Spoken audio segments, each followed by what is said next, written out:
monopoliser la parole, pardonnez-moi, bon, j'ai vraiment vécu une semaine, Dieu est merveilleux. Je voulais aussi faire un deuxième témoignage concernant l'apparence physique.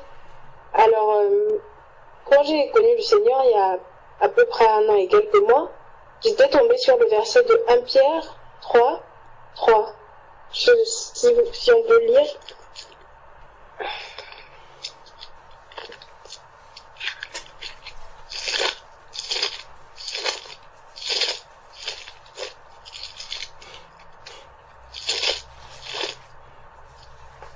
Pierre chapitre 3 verset 3. Je lis. Et non cette parure extérieure qui consiste dans les cheveux tressés, les ornements d'or ou les habits qu'on revêt, mais la parure intérieure est cachée dans le cœur, la pureté incorruptible d'un esprit doux et paisible qui est d'un grand prix devant Dieu. Amen. Amen. Et en fait, je m'étais posé la question parce que je faisais souvent des tresses avec des faux cheveux, hein. C'était pas mes cheveux, je faisais souvent des tresses avec des faux cheveux. Et en fait, ce verset m'avait j'étais confuse, je me disais mais qu'est-ce que je fais? Et à ce moment-là, peut-être que mon cœur n'était pas disposé ou je sais pas. Mais j'avais refusé cette idée d'arrêter de mettre les faux cheveux et tout ça. Je m'étais dit c'est pas ça, c'est peut-être pas ça, le Seigneur ne veut peut-être pas me dire ça. Et j'avais dit au Seigneur que si tu veux que j'arrête de mettre ces cheveux, je veux des cheveux aussi longs que ces faux cheveux-là. Et je m'étais pas rendu compte de la gravité de ce que j'avais dit parce que c'est comme si je disais au Seigneur, je veux pas ce que tu m'as donné. Je veux ce que les autres ont.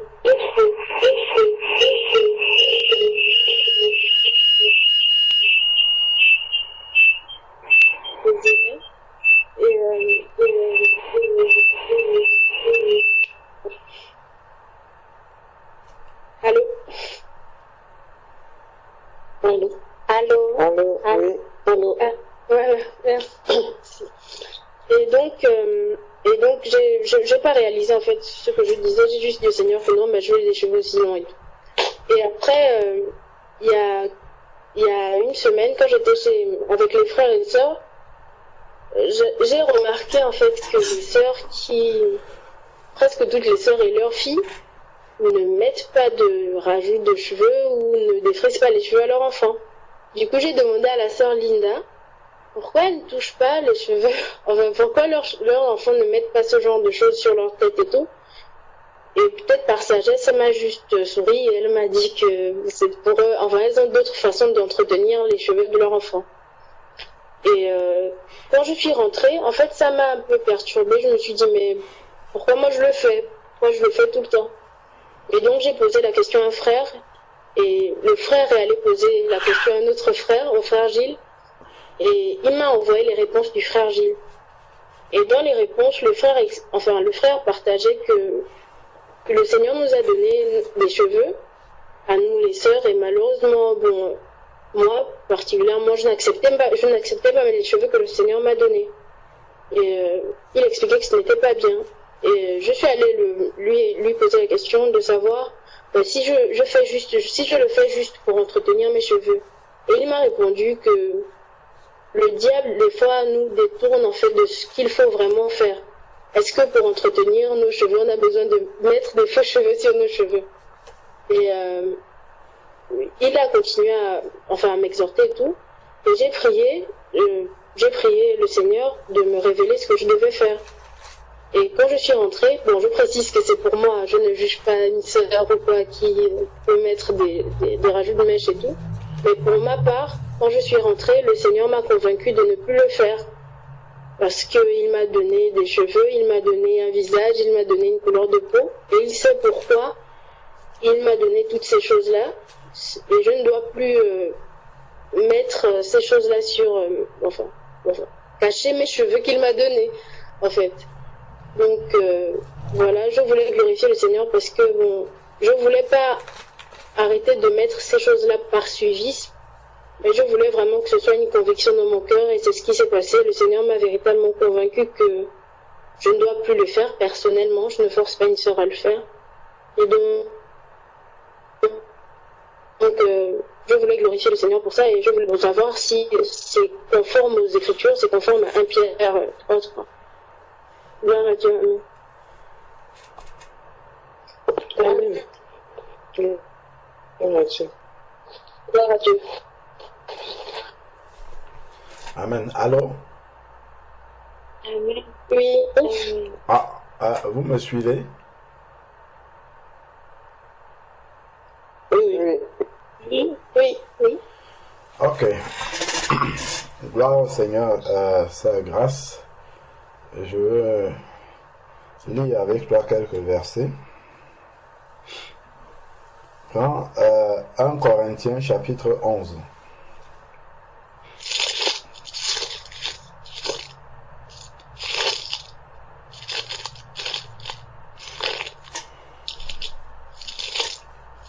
« 1 Corinthiens chapitre 11.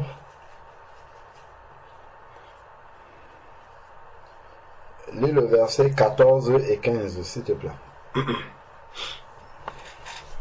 1 Corinthiens chapitre 11, versets 14 et 15. La nature elle-même ne vous enseigne-t-elle pas que c'est une honte pour l'homme de porter de longs cheveux, mais que c'est une gloire pour la femme d'en porter, parce que la chevelure lui a été donnée comme voile. Amen. Amen. Est-ce que tu peux relire juste le verset 15? Mais que c'est une gloire pour la femme d'en porter, parce que la chevelure lui a été donnée comme voile. Amen. Dans ta Bible, est-ce que tu peux souligner l'expression « c'est une gloire » ?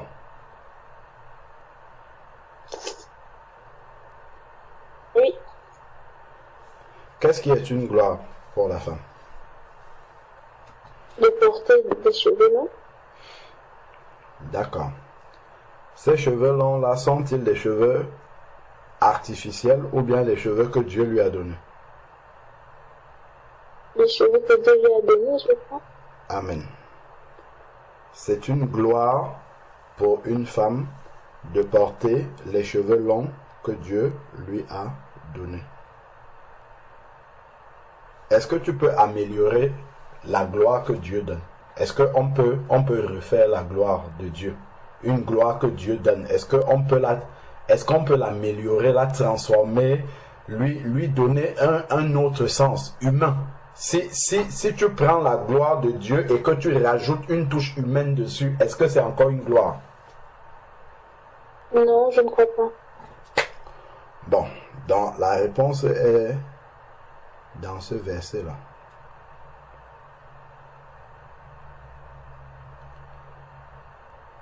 Lis maintenant le verset 16. Si quelqu'un se plaît à contester, nous n'avons pas cette habitude, non plus que les églises de Dieu. Tu as compris ce qu'il veut dire? Non.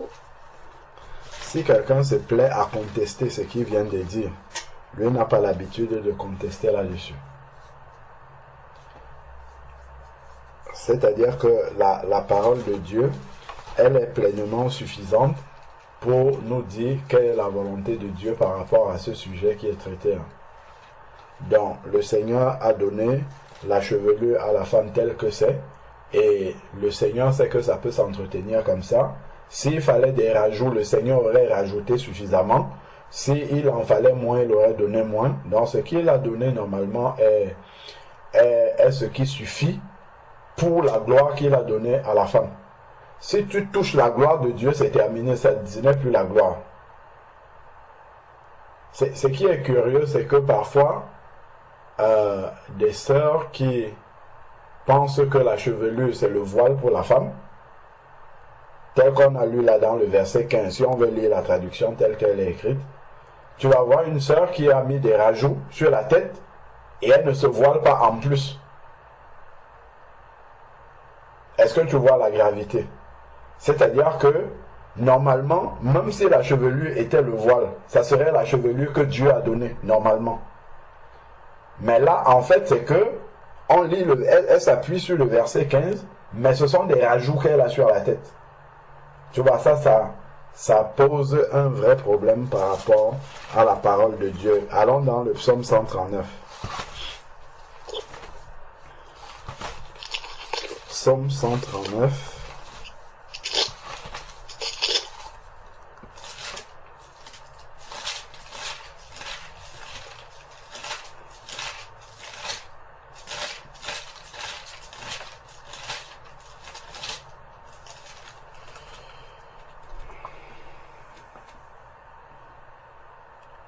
Psaume 139, verset 14 jusqu'à 15.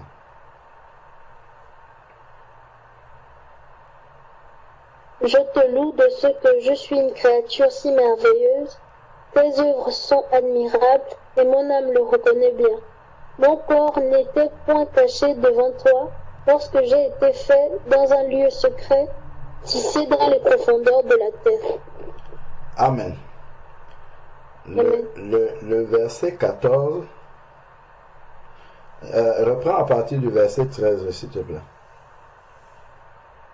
C'est toi qui as formé mes reins, qui m'as tissé dans le sein de ma mère. Je te loue de ce que je suis une créature si merveilleuse. Tes œuvres sont admirables et mon âme le reconnaît bien. Mon corps n'était point caché devant toi lorsque j'ai été fait dans un lieu secret, tissé dans les profondeurs de la terre. Amen. Amen. En lisant dans ce verset, en fait, ici, David, qui est l'homme selon le cœur de Dieu, reconnaît et loue le Seigneur de ce qu'il était déjà une créature merveilleuse étant dans le sein de sa mère. C'est-à-dire que Dieu l'a fait parfaitement dans le sein de sa mère. Il était déjà merveilleux. Si on l'applique à une sœur, est-ce que dans le sein maternel, tu as des rajouts de cheveux? Non. Tu es une créature merveilleuse du Seigneur dans le sein maternel, c'est-à-dire tel que Dieu t'a créé, sans rien, sans aucun artifice de l'extérieur.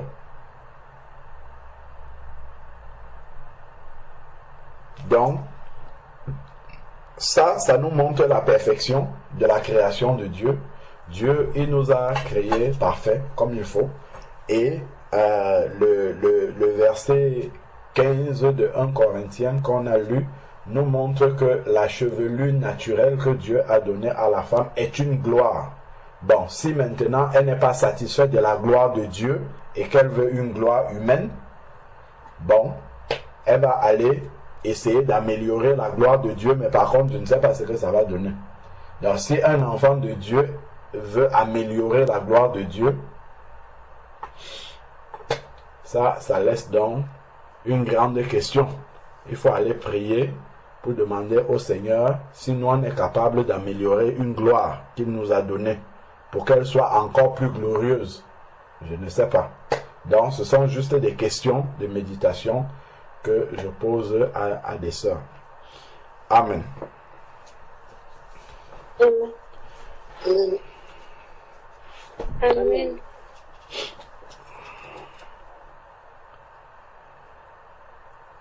Moi aussi, je peux ajouter un peu sur ça et donner un peu de témoignage par rapport à ça. Moi, par rapport à mes cheveux, j'ai resté presque 1 an, presque 2 ans, je ne me rappelle plus. Je me suis tournée à me dire que je ne veux plus mettre ces choses. Je vais entretenir mes cheveux. Naturellement, j'avais une perruque quand même. J'avais une perruque. Quand je devais sortir, je le mettais. Mais si je ne sors pas, je garde mes cheveux. Et j'ai été persécutée même en n'étant pas chrétien. Pourquoi tu ne te tresses plus? Regarde, tu n'es plus comme avant, tu ne te tresses plus, tu as changé. Pourquoi tu changes comme ça? Je dis non, je veux avoir des cheveux naturels. Parce que mes cheveux avaient commencé même à refuser le défrissage. Et je me suis dit, il faut que je garde mes cheveux naturels, apprendre à les aimer. C'est comme ça que j'ai commencé. Jusqu'à ce que je suis venue en Christ, j'ai vu, comme je vous l'ai dit, que j'ai passé par des faux messages qui parlent de ça, mais quand même ce passage, moi, c'est le passage de Timothée qui parle, il faut que la femme ait cette parure intérieure et de ne pas se parer des bijoux et des cheveux tressés et qu'on doit avoir de bonnes œuvres pour le Seigneur. Ça aussi, c'est ça qui m'a fait ramener parce que quand j'ai su que c'est pas vrai, je me suis dit, est-ce que je dois commencer à remettre ces choses-là? Mais après, j'ai prié le Seigneur. Après, j'ai prié, j'ai dit au Seigneur, si vraiment... Déjà, moi, j'avais même plus cette envie même, mais il y avait la convoitise qui était là aussi. Il y avait la convoitise parce que tout le monde me dit, pourquoi tu ne te tresses plus? À un moment, j'ai voulu même leur faire plaisir, tu vois. Je te dis que c'est pas facile. C'est pas facile pour les sœurs. Il faut vraiment que Dieu même met ce dégoût, le dégoût de ces choses et de mettre de l'amour pour qu'on aime nos cheveux en fait. C'est pas facile, même si nous voulons le faire, mais il y a aussi cette tentation. Parfois, on a envie de se faire belle. Mais moi, quand je pense à ces choses, je me dis, même si je dois faire ça, et moi, je parle toute seule en me disant, même si je dois faire ça, de toute façon, moi, je suis tout le temps en voile. Tout le temps en voile. Donc, je me suis posé la question, je vais faire ça pour qui? Je vais le faire pour moi-même ou je dois plaire à Dieu ou je dois plaire au monde. Quand ces pensées me viennent en tête, je dis, bon, moi je veux plaire à mon Dieu, mais pas aux hommes. Je veux juste plaire à mon Dieu, mais pas aux hommes. Donc c'est ça. Que Dieu aide vraiment les sœurs parce que la convoitise est toujours là. On est chrétien, mais on veut ressembler aussi au monde. C'est pas possible. C'est pas possible. C'est pas possible. Que Dieu nous aide vraiment, vous les filles, à nous dépouiller de ces choses-là. Amen. Et aussi, je voulais bénir le Seigneur pour son Esprit Saint, parce que son Esprit Saint est un. En ce moment, le message qu'il est en train de nous donner, c'est un message comment en fait. Parce que lorsque j'écoutais aujourd'hui la vidéo des frères, de mon frère Alain et Georges, à un moment, j'ai entendu mon frère qui disait, oui, il faut avoir ce cœur de ne pas prier juste pour ta famille. Il faut avoir ce cœur de Dieu qui aime les âmes en fait. Et c'est le message que le Seigneur est en train d'adresser à tous ses enfants. Avoir un cœur de Dieu, souffrir pour ses âmes en fait. Pour ses âmes. Amen. Je pense que je vais vous laisser. J'ai pas assez de connexion. J'avais oublié d'activer ma connexion en fait. Donc si ça part, je sais que c'est parti. Que Dieu te bénisse abondamment, ma soeur. Amen, amen. Amen. Merci. Amen. D'avoir le fardeau pour ses âmes parce que, comme il le disait, il nous a laissé ici pour faire son œuvre en fait. Et il faut avoir le cœur de Dieu pour pouvoir aimer ces âmes-là. Ces âmes, vraiment. Et pouvoir leur témoigner cet amour et leur dire que Jésus-Christ revient. Et que chacun de nous doit se préparer parce que à la fin, c'est pas bon à voir. C'est ça. Que Dieu nous aide. Amen. Amen. Amen. Amen. Moi, j'aimerais rendre grâce à Dieu pour le témoignage de la sœur Grâce et la façon qu'elle l'a dit, parce que finalement, je sais que j'ai fait cette erreur-là. Quand et une chose que j'ai aimée dans son témoignage, quand elle a dit qu'elle allait voir la sœur Linda, et la réponse de la sœur Linda aussi. Pourquoi je dis tout ça? Parce que des fois, on peut recevoir un message, et comme le Seigneur nous amener vraiment à marcher dans sa volonté, on peut dire de façon, comme elle a dit la sœur Grâce, qu'elle ne voulait pas le faire poursuivre. Parce que moi, je l'ai fait auparavant pour suivre, je ne vais pas de répéter tout ce témoignage-là, mais pour suivre les sœurs, quoi. Suivre, puis aussi arrêter de t'agacer, de toujours me dire enlever des faux cheveux et tout ça et autres. Et après, qu'est-ce qui est pas bon, c'est que tu le fais pendant un certain temps, mais comme la sœur Hortense a dit, comme la convoitise n'a pas été réglée dans le cœur, tu finis après par tout lâcher qui revient, et c'est comme si tu n'avais jamais rien fait. Alors vraiment aussi, que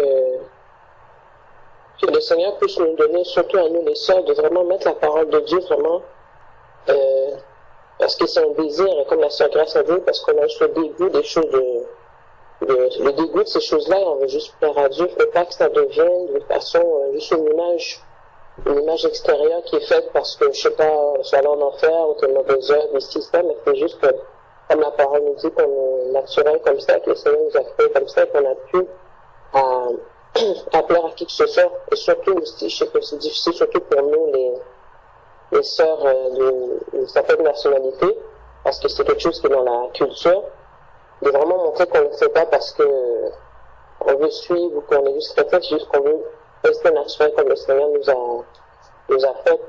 Alors vraiment, je rends gloire à Dieu pour ça, pour la façon que ça a été dit, parce que des fois, ça peut troubler les sœurs, qu'on peut juste leur dire, si tu vas aller en enfer, si tu mets pas de mèche, ou tu vas seulement une sirène, ou je sais pas quoi, et de comprendre que le Seigneur nous a fait naturellement et qu'on doit rester comme ça, mais comme la sœur Grâce a dit, il faut vraiment que ça soit une conviction, parce que si c'est pas fait par conviction, ça fait même rire malheureusement, comme je dis, dans la tristesse, parce que l'ennemi, il te laisse aller, et après, quand tu vas revenir, même les gens vont être confus, vont dire, ben voilà, tu avais arrêté les cheveux, et te voilà avec des tresses roses jusqu'à la taille, après 4 ans, 5 ans. Alors vraiment, que tout soit fait par conviction, pour pas qu'après ça soit une maison qui a été faite à moitié, que ça retourne tout entier, parce que la fondation n'a pas été justement sur le roc.